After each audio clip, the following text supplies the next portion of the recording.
pourriez nous expliquer pourquoi vous êtes rentrée à l'hôpital? Oui, je suis rentrée à l'hôpital, j'avais pris un rendez-vous parce que j'étais très nerveuse.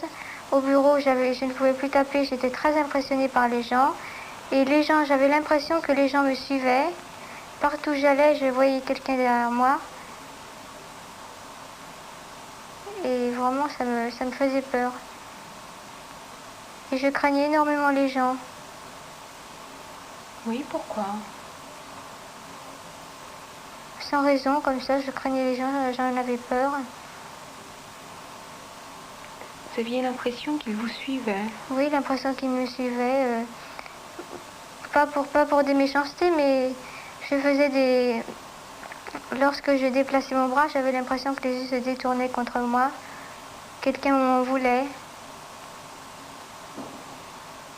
Quelqu'un de précis? Non, tout le monde. Tout le monde m'en voulait, me faisait peur. Et ça durait depuis longtemps? Oui, ça durait 3 semaines avant que je prenne rendez-vous ici à l'hôpital.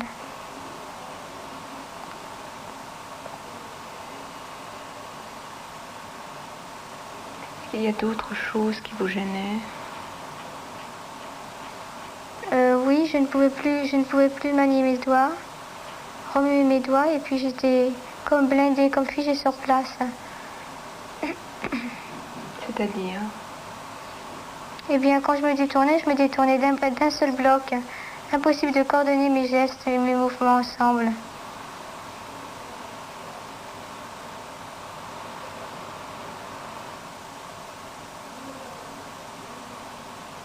C'est comme si votre corps avait été changé? Oui, j'avais l'impression d'un dédoublement de moi. J'étais très mal dans ma peau et j'avais l'impression de me dédoubler vraiment. Quand j'allais au travail, je me dédoublais. Qu'est-ce que vous appelez vous dédoubler? Me dédoubler, se sentir deux personnes différentes entre le travail et la maison.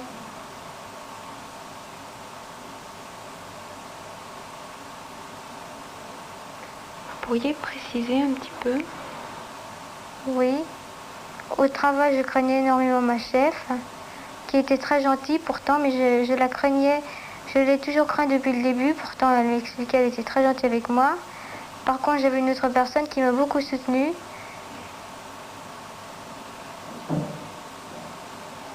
Et j'avais peur. Inconsciemment, j'avais peur. À un tel point que je ne pouvais plus taper à la machine. J'avais les doigts qui se raidissaient. Puis me tourner me tourner comme si j'étais dans un genre de blindage, dans une armure. J'étais devenue très automate.